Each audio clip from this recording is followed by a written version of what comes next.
Hey ladies and gentlemen, welcome back to our Let's Play episode 2 of kind of overhauling Jurassic World Evolution, and we're back at it on Isla Matanceros. So where we left off in the last episode, I believe I got a few paddocks down, and I was kind of more or less just trying to fine-tune a few last little tidbits. So, yes, so what do we got? So we got 3 Diplodocus, we got Centaurosaurus. They're of course panicking as believed. We're moving them right now over into their herbivore exhibit with the other Parasaurolophus. And as you can see, the park is shaping up quite nicely to, put it, as a finer point. Now, what I might end up doing is I might move the last remaining Edmontosaurus into this larger exhibit here. I conversely also might just actually integrate, now that I'm thinking about it, the Edmontosaurus with the other, because I don't know, I think Edmontosaurus is, I don't remember exactly what family it is a part of, but, details aside, we'll probably end up moving the last living Edmontosaurus in this paddock over here, which is Edmontosaurus 007. He's got a long, healthy life ahead of herself. I don't know why I said him. And a little bit of a coffee break. So as of this recording, I have seen Jurassic World Fallen Kingdom, and let me tell you, it is something else entirely. It is just jaw-droppingly beautiful. It's so well orchestrated that I find it very difficult to not hate it. Again, it's just such a beautiful movie, and I'm just really excited for it to kind of be, coming home media, I guess is what I'm trying to say. So we'll get 2 more Centaurosauruses going. Hopefully these guys are going to be fine, staying tranquilized for just a little bit. I want to be able to get this incubation pretty well underway, so that way when I move them to the paddock, they're less prone to breaking out. But granted, since the park is closed, I really don't have to worry about anybody, so they could break out, and all they would be is a hassle on my asset team, pretty much, and the rangers. And while I'm gonna pretty much avoid talking about Jurassic World Fallen Kingdom because there's so much that I want to talk about. I'll give it a couple of days until the next episode when I start talking about it in detail. There's a few things that I really want to talk about, but there's also a few publications that have kind of already beaten me to the punch. I did get a video of it out, which you guys can view on our YouTube if you really don't care about spoilers. And also, too, if you guys were eagle eye, I don't know if I showed this off in the last video or not. If I did, I apologize. We're showing it off again. But yes, we have the Fallen Kingdom DLC dinosaurs as well. So I have fully 100% genomed every one of them. So starting with the newest and my personal favorite carnivore, we also get with this pack Allosaurus. Of course, the wonderful Baryonyx, which is a Spinosaurid. I believe that's the official denomination. So Suchomimus and Spinosaurus, of course. We get the Carnotaurus, or as a wonderful dashing YouTuber would say, toast. We also then move to our next one, which is going to be more than likely, yes, Indoraptor, straight from the movie. It has its own unique animation sets. It's pretty awesome. I really enjoyed Indoraptor as a creature. It was very unsettling how aware it was of its environment. So moving on from that thing, we're losing profit, of course. But next up we have Sinoceratops. So nice little kind of, easy to go around herbivore, so to speak. And then rounding out the last of that list of DLC is the Stygimoloch. Very cute, very, very aggressive thing. So it is, of course, related to Pachycephalosaurus. So there we go. Spinosauridae. I'm gonna butcher all of this, but yeah. So I got that right at least. Yeah. But yeah, Allosaurus, very awesome to finally have one. I hope we get more of the Allosauridae family. I don't know if Albertosaurus was technically a part of that family. I would love to see an Albertosaurus added to the game. They had that in Operation Genesis, if I'm not mistaken. Yes, it is a hadrosaur, so the Edmontosaurus would fit nicely within that enclosure. So he's probably already been tranked. Let's get 007 transported and moved on over. Luckily, the hadrosaurs are kind of all like, yeah, more the merrier. Let's party, man. So, we'll, I want to get at least want to get a fourth one out, because I think the Centaurosaurus need a minimum of 4 to be very kind of kosher with everything, I guess I want to say. I mean, that's potentially the word I want to say and use. But yeah, so hopefully you guys have been having a good start to the week whenever this goes out. I'm not 100% sure. But we'll get that one out. And then, of course, we need the trinket, so it's not roaming about, running and causing some trouble. So we're going to move these guys to, like, the very far corner. I'm going to give it just a few seconds. I'm going to sit here, wait patiently for the helicopter. You can kind of faintly see it off in the distance going along his merry path. To, fortunately, put a Centaurosaurus. I got a commission. At least, you know, a very small portion of time. And if you guys have tea or coffee, now's a nice coffee tea break. Ooh, so good. Even though it's reheated, it's still good. Alright, let's go get the other ones. And then hopefully we got everything kind of going. Again, I'm not going to be too concerned about them breaking out because we don't have any guests, so we don't have to worry about fatalities in the park. Which is something you always want to avoid.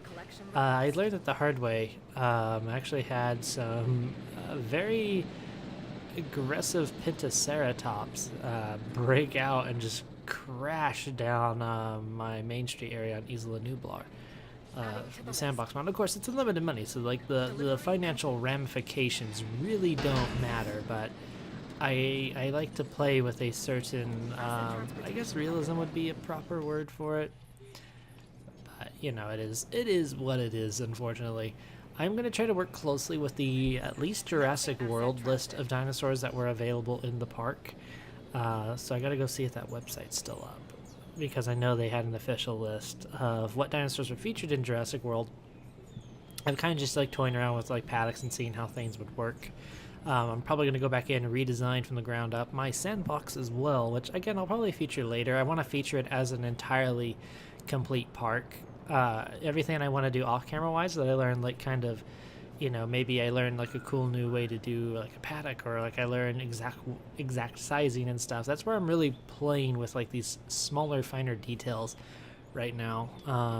So they're still being moved. I'm just gonna wait. I'm waiting around to see like if they're gonna be pissed about their sudden change in location.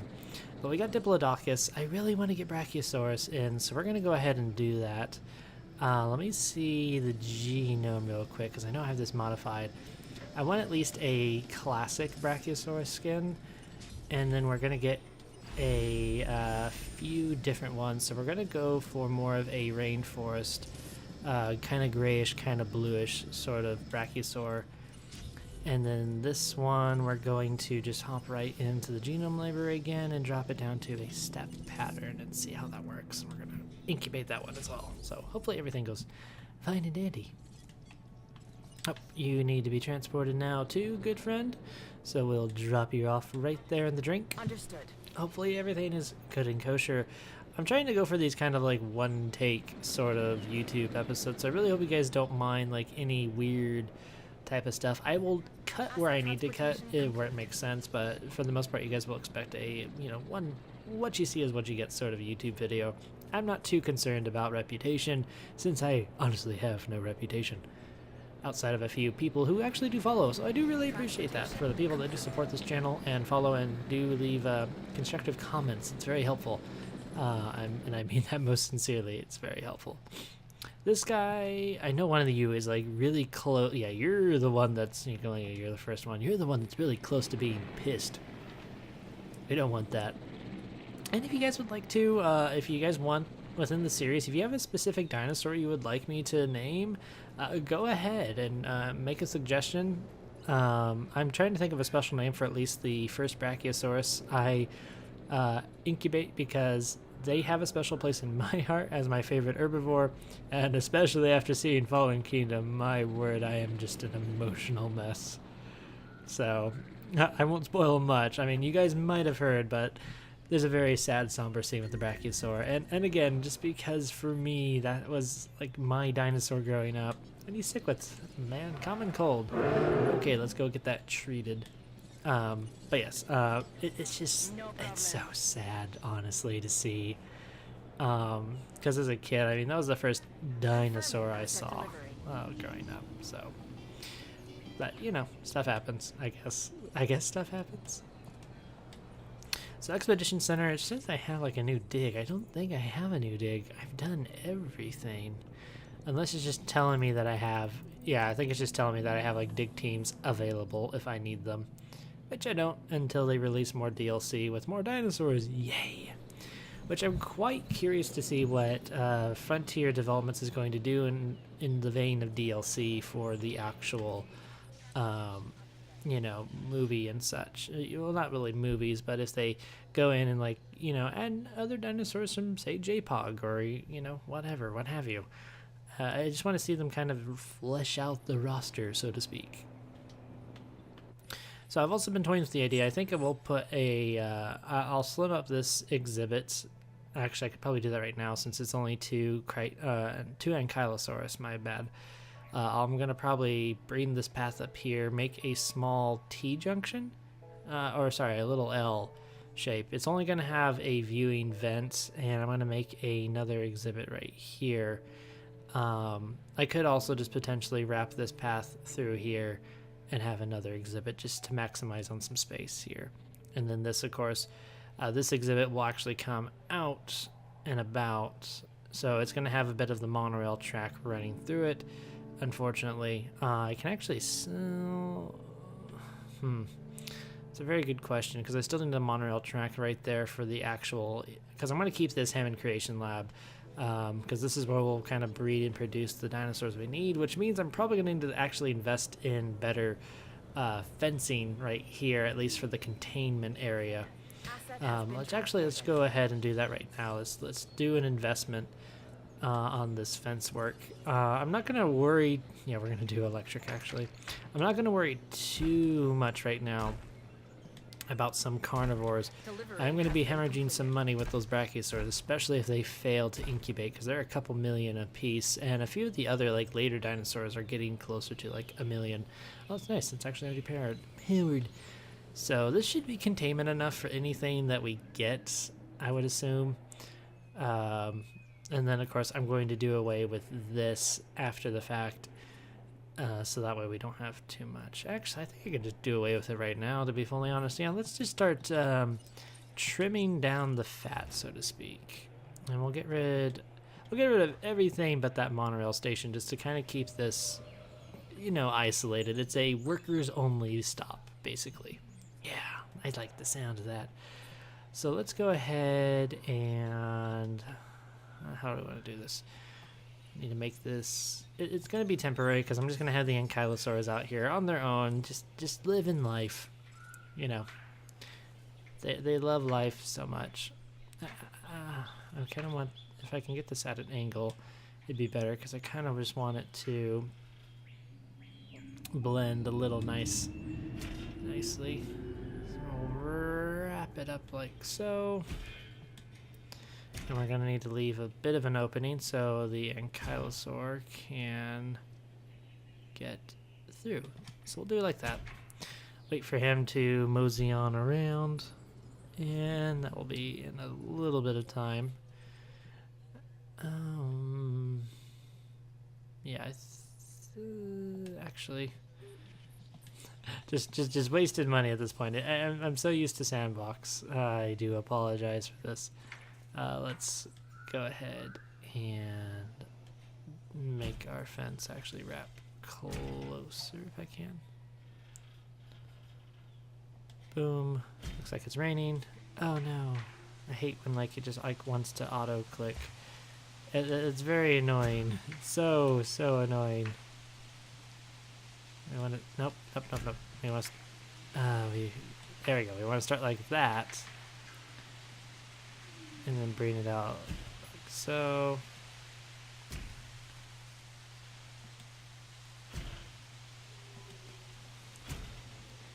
Alright. I might just have to airlift the Ankylosaurus into the next exhibit just so I can get him.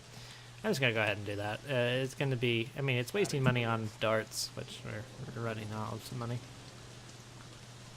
And the Brachiosaurs look like they're ready to go, so let's open that gate. Now these are going to be very picky, so picky, so I'm hoping, sincerely hoping we can actually get them to be vaguely happy with this setup. Because if they aren't, oh man, this is, again, it's just going to be a pain in the butt to keep the Brachiosaurs. As much as I love them and want them so much, you know, when it comes down to it, if push comes to shove, I guess I'm going to think get rid of the Brachiosaurs. That's as much force as I can do, so let's welcome our first Brachiosaur. Ooh, oh good, they're all ready. Well, let's introduce the first one.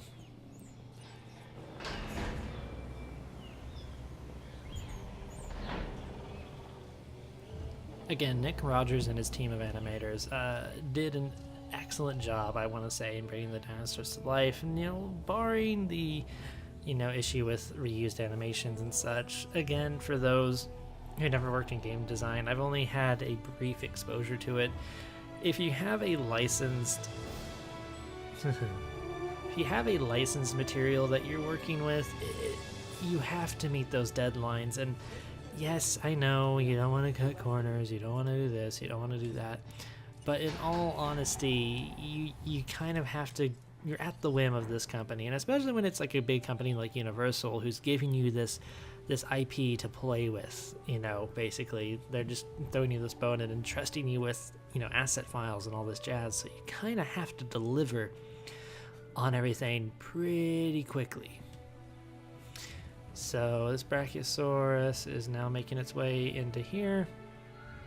Again, if this just becomes too much of an issue, I'm more than likely just going to scrap the Brachiosaurs as much as I want to have them because I love them. Oh man, that skin pattern's really cool. You're the rainforest one, aren't you? Yeah, that's a nice skin. And you are the steppe, if I'm not mistaken. A little red. I mean, I'm not too big a fan of red, but I think on the Brachiosaurs, it looks nice. It's got that nice, like, red streak actually going up its neck. That's actually really cool. I like that, actually. There you go, girl. Stepping out into the wild. Okay, so grassland is fine for you right there. You're fine once you get down there. Oh. Yeah, as soon as he gets into like this clearing, he's like, there's no trees. What do I do? There's no trees, Bob.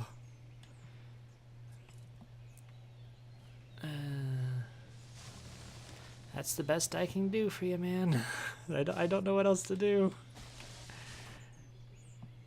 I might have to like kind of thicken up the that area, but the problem is going to be is when I need to medicate these, because I don't know if they're gonna have much wiggle room, so to speak. But you're content now. You're in the middle of the tree, so you should be as happy as a beaver. Forest, you're borderline. Oh, please be happy. Let's close the gates so that way none of them wander back into like detrimental territory. Brachiosaurus number 3, yeah, you just made a beeline to the water. You're like, screw the food, I'm thirsty as hell. Oh, but I just love the Brachiosaurs. Look at them, they're all so happy and just, you know, living life. And the Diplodocus looks like the old, like, spooky thing, like, I'm scared. Come play with me, grandson. God, your forest is just teetering on the edge. Is there like not a tiny patch of like land that I'm missing? Come on. Like, is there not like one more bit of tree that I can just like shove in here? Ah, whatever I did, or no, you're walking forward, so that's probably what pushed you over. Okay, the Brachiosaurs are fine as is right now, so that's always good. Oh, sorry, Ankylosaur, I just left you sitting there while I was marveling the majesty of your brethren. Now, they're not really picky. Yeah, like, you're still fine on the grassland. I could probably even slim the size of the paddock down even more so. to be fair, because ankylosaurs are pretty, you know, from what I've seen in the game, are pretty laxed. I'm gonna have to make a new gate for them as well. Because I don't know if I'm going to have them as an established resident of Isla Matanceros yet. Because what's going to be very, very difficult is sort of grounding out what themes I want, I guess. Because I know what I'm going to have is... I don't even know if I'll have 3 carnivores, really, because this paddock right here is... at best, it's tedious. If it works with anybody. It might work... Carnotaurus is going to be a bit of a pain. It might work with Baryonyx. I'm going to try putting a Baryonyx in there and just seeing if it's going to be content and happy. And to kind of save on some space, I like to put like watering holes like by fences, so that way I don't really have to worry too much about water. If it's like, if there's an issue like, I'm thirsty. Asset delivered. Plus, if they drank like right next to there, then it's kind of like, oh, I can see you. Yes, I feel happy now. Let's get a gate on this old paddock real quick. I mean, I feel kind of sad. Like, this is all that remains of the original Isla Matanceros paddock. Like, Isla Matanceros for me, at least in my game, is like a total 180 from what it is when you actually start. So, very, very different for me. The only thing that's vaguely Matanceros is this right here, pretty much for me. And, of course, one of the feeders in here. Let's just get our ranger teams to just go through and do a complete resupply on everything. While the paddock is less crowded. En route to feeder. Okay, so how's your stuff? Oh, yeah, you're fine. You're doing it. Oh, yep, there's the reserve empty on that one, you pegs. That's number 3. Wow, number 1, you are just drinking. That's all it's doing, is just chug, chug, chug, chug, chug, chug. Alright, well, we'll get those 2 feeders resupplied. You beautiful long necks worry. And we're getting pretty well situated so far. Okay, let's... I think it'll be probably about time to get our first carnivore going. So let's go ahead and put a live bait feeder. I'm going to put them just by the water source. Right there and right there. And then we'll put you right here in the corner. I'm going to have to work out how I'm going to do viewing for these creatures. Because I think a viewing vent, if I absolutely need to have another station, I'll put like another monorail like right here in the middle. Or again, I'll just expand this road. It's going to make people walk some more. I know it's not going to be entirely, you know, functioning, I guess. But if we take a look at the viewing vent, its radius is not too bad. Because if I put it right up against this wall, it's going to get most of the other paddock right in there. So that's, again, not a bad deal. It's just, you're not going to probably be able to see much within the local paddock, which, that's fine. I'll probably just end up putting another viewing vent. But, you know, right here, actually, I'm just going to go ahead and build this. And then the other one, this paddock is going to be a little more... No, actually, that would work just fine. So let's go ahead and build that there. And for our first carnivore, I'm going to go with Baryonyx. Because I can do at least 2 of them into a group. So that's going to give us 2 to work with. They're not that expensive. I don't think I've actually touched the genome. No, I haven't. So I want some lifespan. Wrangling prehistoric nature is so shark DNA it is for this Baryonyx. Ooh, that price point's gonna be expensive. Let's go ahead and just make them... I'm gonna regret this decision. I know it. Ooh, 2 million. Ooh. Let's go ahead and actually just leave the attack as is. It's gonna save us at least, you know, $1 million. I want lifespan though. Lifespan is very important to me for the dinosaurs. As much as I can get them. Okay, so that's fine. Let's incubate 1 Baryonyx right now. That is $1 million. hopefully it's well invested. I'm going to have to open the park up to investors and visitors pretty soon, so that'll be fun once we can actually open the gates to this. But this is going to end episode 2, so thank you all for watching. As always, be sure to like and subscribe and leave a comment below if you have any suggestions on dinosaur names that you wish to be named. Keep it PG-13 and nice, please. Any meme-tastic stuff I'll probably have to avoid for reasons, but yeah. Anyways, this has been Cosmos with the Talkie Gamer Zone. I'll catch you guys all in the next one. Peace and take care.